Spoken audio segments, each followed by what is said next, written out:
ओम नमो भगवते वासुदेवाय। 14वां अध्याय। अपशकुन देखकर महाराज युधिष्ठिर का शंका करना और अर्जुन का द्वारका से लौटना। सूत जी कहते हैं, स्वजनों से मिलने और पुण्य श्लोक भगवान श्री कृष्ण अब क्या करना चाहते हैं, ये जानने के लिए अर्जुन द्वारका गए हुए थे। कई महीने बीत जाने पर भी अर्जुन वहां से लौटकर नहीं आए। धर्मराज युधिष्ठिर को बड़े भयंकर अपशकुन दिखने लगे। उन्होंने देखा काल की गति बड़ी विकट हो गई है। जिस समय जो ऋतु होनी चाहिए उस समय वह नहीं होती और उनकी क्रियाएं भी उल्टी ही होती है। लोग बड़े क्रोधी, लोभी और असत्य परायण हो गए हैं। अपने जीवन निर्वाह के लिए लोग पापपूर्ण व्यापार करने लगे हैं। सारा व्यवहार कपट से भरा हुआ होता है। यहाँ तक कि मित्रता में भी छल मिला रहता है। पिता माता, सगे संबंधी, भाई और पति पत्नी में भी झगड़ा टंटे रहने लगा है। कलिकाल के आ जाने से लोगों का स्वभाव ही लोभ, दंभ और अधर्म से अभिभूत हो गया है और प्रकृति में भी अत्यंत अरिष्ट सूचक अपशकुन होने लगे हैं। ये सब देखकर युधिष्ठिर ने अपने छोटे भाई भीमसेन से कहा। युधिष्ठिर ने कहा, भीमसेन, अर्जुन को हमने द्वारका इसलिए भेजा था कि वह वहां जाकर पुण्य श्लोक भगवान श्री कृष्ण क्या कर रहे हैं इसका पता लगाए और संबंधियों से मिल भी आए। तब से 7 महीने बीत गए, किंतु तुम्हारे छोटे भाई अब तक नहीं लौट रहे हैं। मैं ठीक ठीक ये नहीं समझ पाता हूँ कि उनके न आने का क्या कारण है। कहीं देवर्षि नारद के द्वारा बतलाया हुआ वह समय तो नहीं आ पहुंचा है जिसमें भगवान श्री कृष्ण अपने लीला विग्रह का संवरण करना चाहते हैं।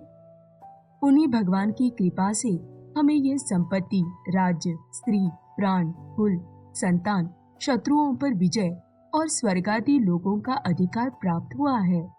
भीमसेन, तुम तो मनुष्यों में व्याघ्र के समान बलवान हो। देखो तो सही, आकाश में उल्कापात आदि, पृथ्वी में भूकंप आदि और शरीरों में रोग आदि कितने भयंकर अपशकुन हो रहे हैं। इनसे इस बात की सूचना मिलती है कि शीघ्र ही हमारी बुद्धि को मोह में डालने वाला कोई उत्पात होने वाला है। प्यारे भीमसेन, मेरी बाई जांग, आंख और भुजा बार बार पड़क रही है। हृदय जोर से धड़क रहा है। अवश्य ही बहुत जल्दी कोई अनिष्ट होने वाला है। देखो, ये सियारिन उदय होते हुए सूर्य की ओर मुंह करके रो रही है। अरे, उसके मुंह से तो आग भी निकल रही है। ये कुत्ता बिल्कुल निर्भय सा होकर मेरी ओर देखकर चिल्ला रहा है। भीमसेन, गौ आदि अच्छे पशु मुझे अपने बाएं करके जाते हैं और गधे आदि बुरे पशु मुझे अपने दाहिने कर देते हैं। मेरे घोड़े आदि वाहन मुझे रोते हुए दिखाई देते हैं। ये मृत्यु का दूत पेड़ों की उल्लू और उसका प्रतिपक्षी कौवा रात को अपने कर्ण कठोर शब्दों से मेरे मन को कंपाते हुए विश्व को सुनाकर देना चाहते हैं। दिशाएं धुंधली हो गई है। सूर्य और चंद्रमा के चारों ओर बार बार मंडल बैठते हैं। वह पृथ्वी पहाड़ों के साथ कांप उठती है। बादल बड़े जोर जोर से गरजते हैं और जहां तहां बिजली भी गिरती ही रहती है। शरीर को छेदने वाली एवं धूली वर्षा से अंधकार फैलाने वाली आंधी चलने लगी है। बादल बड़ा डरावना दृश्य उपस्थित करके सब और खून बरसाते हैं। देखो, सूर्य की प्रभा मंद पड़ गई है। आकाश में ग्रह परस्पर टकराया करते हैं। भूतों की घनी भीड़ में पृथ्वी और अंतरिक्ष में आग सी लगी हुई है। नदी, नद, तालाब और लोगों के मन शुद्ध हो रहे हैं। घिसे आग नहीं जलती। ये भयंकर काल न जाने क्या करेगा। बछड़े दूध नहीं पीते, गोए दूहने नहीं देती। गौशाला में गोए आंसू बहा बहा कर रो रही है। बैल भी उदास हो रहे हैं। देवताओं की मूर्तियां रो सी रही है। उनमें से पसीना चूने लगता है और वे हिलती डोलती भी है। भाई, ये देश, गांव, शहर, बगीचे, खाने और आश्रम श्रीहीन और आनंद रहित हो गए हैं। पता नहीं ये हमारे किस दुख की सूचना दे रहे हैं। इन बड़े बड़े उत्पातों को देखकर मैं तो ऐसा समझता हूँ कि निश्चय हो ये भाग्यहीना भूमि भगवान के उन चरण कमलों से, जिनका सौंदर्य तथा जिनकी ध्वजा, ब्रज, अंकुश आदि विलक्षण चिन्ह और किसी में भी कहीं भी नहीं है, रहित हो गई है। शौनक जी, राजा युधिष्ठिर इन भयंकर उत्पातों को देखकर मन ही मन चिंतित हो रहे थे कि द्वारका से लौटकर अर्जुन आए। युधिष्ठिर ने देखा अर्जुन इतने आतुर हो रहे हैं जितने पहले कभी नहीं देखे गए थे। मुंह लटका हुआ है, कमल सरी के नेत्रों से आंसू बह रहे हैं और शरीर में बिल्कुल कांति नहीं है। उनको इस रूप में अपने चरणों में पड़ा देखकर युधिष्ठिर घबरा गए। देवर्षि नारद की बातें उन्होंने सूर्योदय के सामने ही अर्जुन से पूछा। युधिष्ठिर ने कहा, भाई, द्वारकापुरी में हमारे स्वजन संबंधी मधु, भोज, दशहर, आहर, सात्वत, अंधक और वृषिवंशी यादव कुशल से तो है। हमारे माननीय नाना शूरसेन जी प्रसन्न हैं। अपने छोटे भाई सहित मामा वसुदेव जी तो कुशल पूर्वक है। उनकी पत्नियां हमारी मामी देवकी आदि सातों बहिनें अपने पुत्रों और बहुओं के साथ आनंद से तो है। जिनका पुत्र कंस बड़ा ही दुष्ट था, वे राजा उग्रसेन अपने छोटे भाई देवक के साथ जीवित तो है ना।